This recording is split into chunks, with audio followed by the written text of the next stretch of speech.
Please subscribe Sadhguru Sai Creations.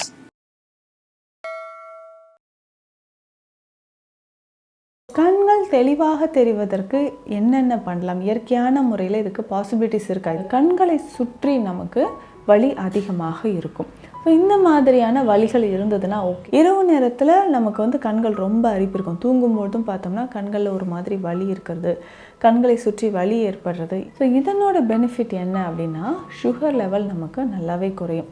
So வாரம் 3 முறையோ 4 முறையோ இதை நம்ம பயன்படுத்திக்கலாம். நரம்புகள், தசைகள், எலும்புகள் தொடர்பான வலிகளை தீர்க்கக்கூடிய ஒரு முக்கியமான மருந்து.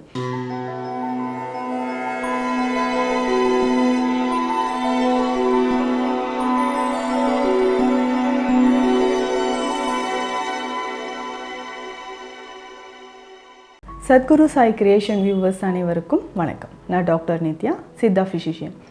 கண் பார்வை தெளிவாக இருப்பதற்கு என்னென்ன செய்யலாம்? முக்கியமாக இன்றைய காலகட்டத்தில் நிறைய பேருக்கு கண் பார்வை தெளிவாகவே இல்லைங்க, ரொம்ப கிளியராக இல்லை. ஸோ கொஞ்சம் ரைட் சைட்லேயோ இல்லை லெஃப்ட் சைட்லேயோ ஏதாவது ஒரு சைடில் ஐ ப்ராப்ளம் இருந்துக்கிட்டு தான் இருக்குது. இது டெஸ்ட் பண்ணி பார்க்கும்போது ஓகே இவ்வளோ பவர் இருக்குது, ஸோ இதற்கான ஒரு ஸ்பெக்ஸ் நம்ம யூஸ் பண்ணிக்கிட்டே இருக்கோம். இப்போ இப்படி இருந்தாலும் இன்னும் கொஞ்ச நாள் போகும்பொழுது அந்த பவர் நமக்கு இன்க்ரீஸ் ஆகிட்டே தான் இருக்குது. ஸோ கண்கள் தெளிவாக தெரிவதற்கு என்னென்ன பண்ணலாம்? இயற்கையான முறையில் இதுக்கு பாசிபிலிட்டிஸ் இருக்கா? இதுதான் நிறைய பேர் கேட்குற ஒரு கேள்வியாக இருக்குது.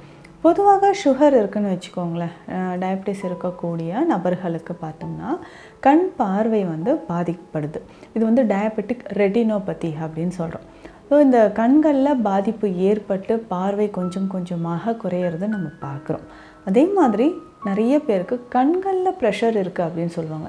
ஸோ கண்களுக்கு போகக்கூடிய நரம்புகள் பாதிக்கப்பட்டு இரத்த நாளங்கள்லேயும் பாதிப்பு ஏற்பட்டு நமக்கு பார்வை கொஞ்சம் கொஞ்சமாக குறையுது. பொதுவாக கண்களில் பாதிப்பு இருந்துச்சுன்னா சில சிம்டம்ஸ் நமக்கு தெரிய ஆரம்பிக்கும். அதாவது தலையில் நமக்கு தலைவலி, மைக்ரேன் அப்படின்னு சொல்லக்கூடிய ஒற்றை தலைவலி ஏற்படலாம். இல்லது தலையோட பின்பகுதியில் நமக்கு வலி அதிகமாக இருக்கும். ஸோ இந்த ஆசிபிட்டல் ரீஜன் அப்படின்னு சொல்லுவோம், ஸ்கல்லுக்கு பின்னாடி அந்த இடத்துல வலி எப்போவுமே இருந்துகிட்ருக்கும். இல்லை முன்னேற்றிலையோ இல்லை கண்களை சுற்றி நமக்கு வலி அதிகமாக இருக்கும்.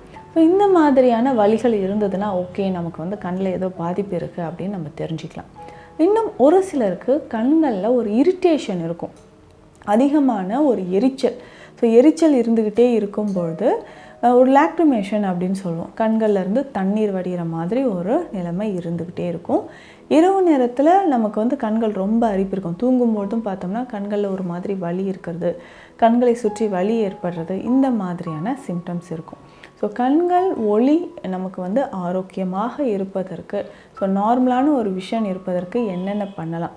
ஸோ பேசிக்காக பார்த்தோம்னா இதற்கு நம்ம உணவு முறைகள்லேயே நிறைய மாற்றங்கள் செய்யும்போது கொஞ்சம் கொஞ்சமாக கண் பார்வை அப்படின்றது நார்மலாக வர ஆரம்பிக்கும்.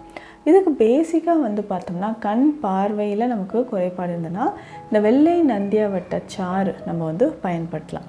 இதை எப்படி பயன்படுத்தலாம்னா ரொம்ப சிம்பிள் தான். ஸோ கண்கள் அடிக்கடி ஒரு சிலருக்கு மேல் இமைகள்லையோ அப்பர் ஐலிட்ஸ்லையோ இல்லை கீழ் இமைகள்லையோ பார்த்தோம்னா கட்டிகள் ஏற்படும். இந்த கட்டிகளை சரி செய்கிறதுக்கு நமக்கு இந்த நந்தியாவட்டை பூச்சாறு நமக்கு பயன்படுது. ஸோ இந்த மலர்களை நம்ம என்ன பண்ணணும்னா இதோட சாறு மட்டும் எடுத்து ஒரு வெள்ளை துணியில் நல்லா அப்ளை பண்ணிவிட்டு கண்களுக்கு மேலே வச்சு கட்டிடணும். ஸோ கண்களுக்குள்ளே இந்த சாறு விட வேண்டாம். இந்த சாறு எடுத்து ஒரு வெள்ளை துணியில் நல்லா காட்டன் கிளாத்தில் நனைச்சிட்டு கண்களுக்கு மேலே வைத்து கட்டிடணும். ஸோ கண்களை நல்லா மூடிட்டு அதுக்கு மேலே நம்ம இதை கட்டிடணும். ஸோ வாரம் ஒரு வீக்லி ஒரு 2 டைம்ஸ் இந்த மாதிரி நம்ம பண்ணிக்கிட்டே வரணும். ஒரு அரை மணி நேரம் இதை நம்ம தொடர்ந்து செஞ்சுக்கிட்டே வரணும்.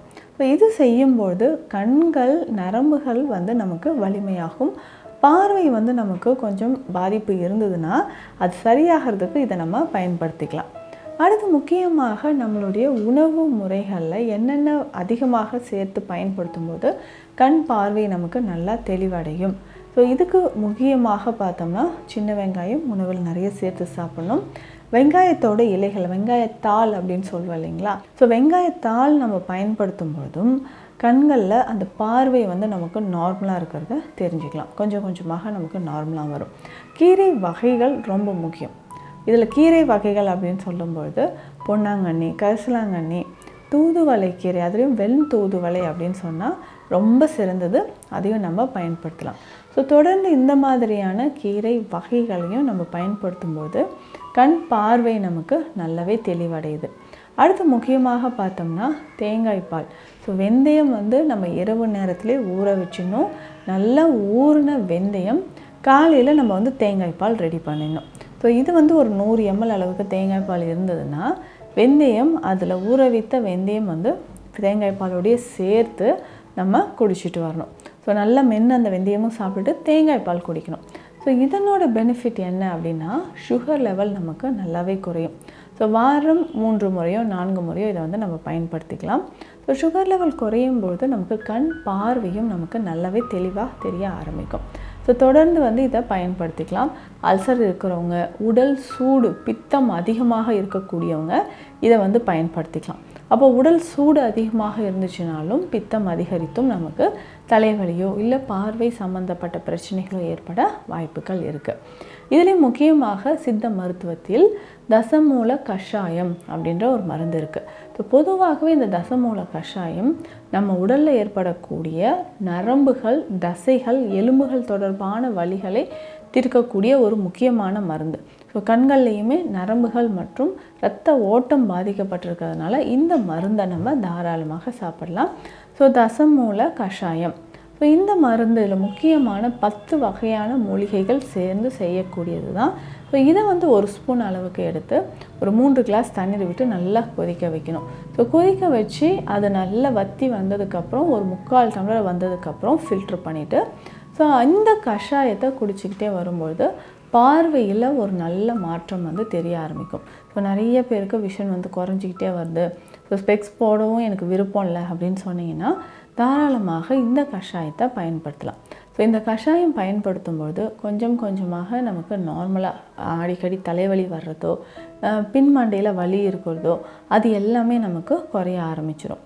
ஸோ இதை தாண்டி பித்தப்பையில் நமக்கு ஏதாவது கற்கள் இருக்கா, இல்லை நமக்கு ஃபேட்டி லிவர் மாதிரியான பிரச்சனைகள் இருக்கான்றதை நம்ம செக் பண்ணிக்கணும். ஸோ ஃபேட்டி லிவர் தொடர்பான பிரச்சனைகள் இருந்தாலும் கண்கள் சம்மந்தப்பட்ட பிரச்சனைகள் வர வாய்ப்புகள் இருக்குது. ஸோ உணவில் அதிகமான விட்டமின் ஏ நிறைந்த உணவுகள், விட்டமின் இ நிறைந்த உணவுகள் அப்படின்னு பார்க்கும்போது ஒமேகா 3 ஃபேட்டி ஆசிட்ஸும் இதில் அடங்கும். ஸோ இதை நட்ஸில் நிறைய இருக்கும். ஸோ தினம்தோறும் கொஞ்சம் நட்ஸ் வகைகளை நம்ம செலக்ட் பண்ணி சாப்பிடும்போதும் கண்கள் சார்ந்த பிரச்சனைகள் ஆரோக்கியமாக இருக்கும். விதைகள், முக்கியமாக இந்த பூசணி விதை, வெள்ளரி விதை, இதை பயன்படுத்தும் பொழுதும் கண்களுக்கு நமக்கு ஒளியானது நல்லாவே தெரிய ஆரம்பிக்கும்.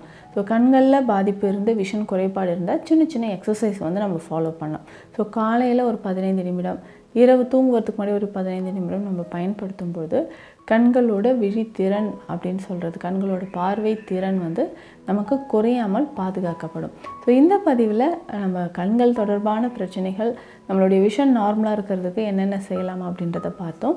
மீண்டும் அடுத்த பதிவில் சந்திக்கலாம். நன்றி.